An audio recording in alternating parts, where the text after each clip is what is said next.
On nous demande de déterminer la position relative de deux droites D1 et D2 dont on a des représentations paramétriques. Donc, cette représentation paramétrique pour D1 et celle-ci pour D2.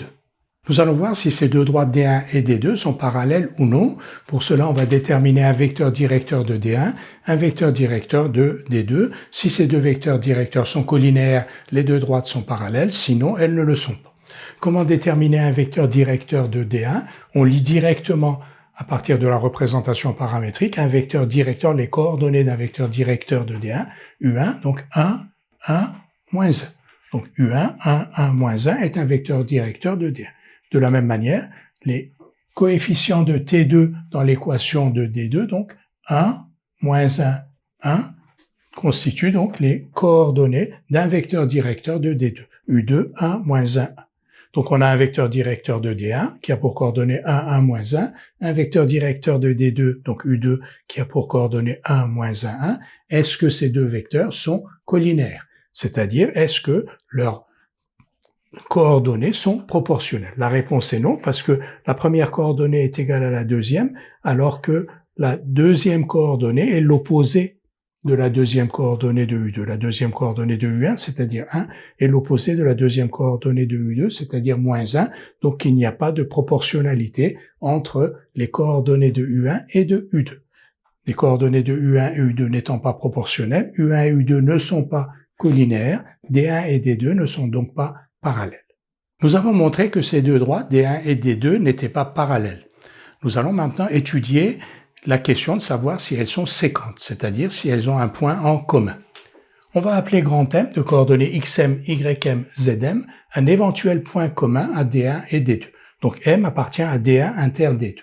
Si M appartient à D1, c'est qu'il existe un réel que l'on va appeler T1M, tel que xm égale 2 plus T1M, ym égale 3 plus T1M, zm égale moins T1M. C'est-à-dire si M appartient à D1, ces coordonnées vérifient ces trois équations pour une valeur de T1 que l'on va appeler T1M.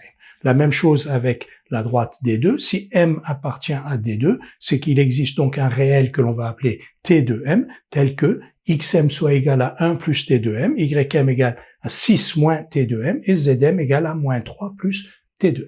Donc si M appartient à D1 inter D2, on a ces 6 équations. M appartient à D1 inter D2 équivaut à cet ensemble d'équations, ce système d'équations. xm est égal à 2 plus T1M, xm est aussi égal à 1 plus T2M, donc 2 plus T1M est égal à 1 plus T2M.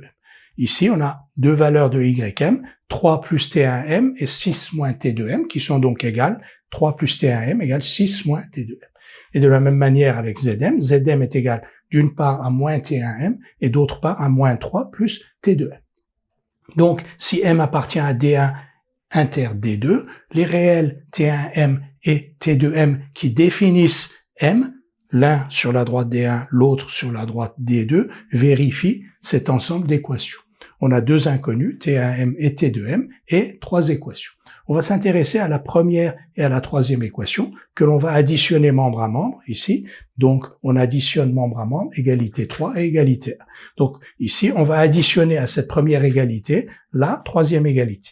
2 plus T1M moins T1M, 2.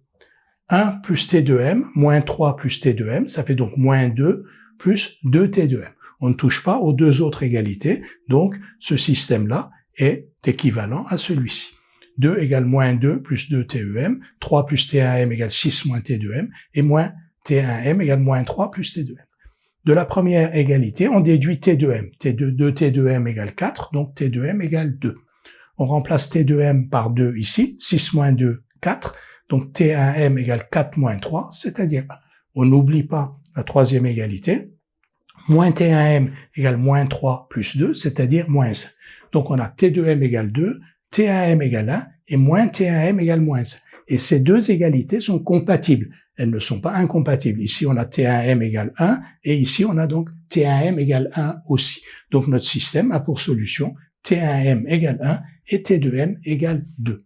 Donc, si M appartient à D1 inter D2, alors ce point M, donc qui est l'intersection de D1 et D2, est caractérisé par un T1 égale à 1 sur la droite D1. C'est donc le point x égale 3, y égale 4, z égale moins 1, est caractérisé par un T2 égale à 2 sur la droite D2, et si on remplace T2 par 2 sur la droite D2, x égale 3, y égale 4, z égale donc moins 3 plus 2, moins 1.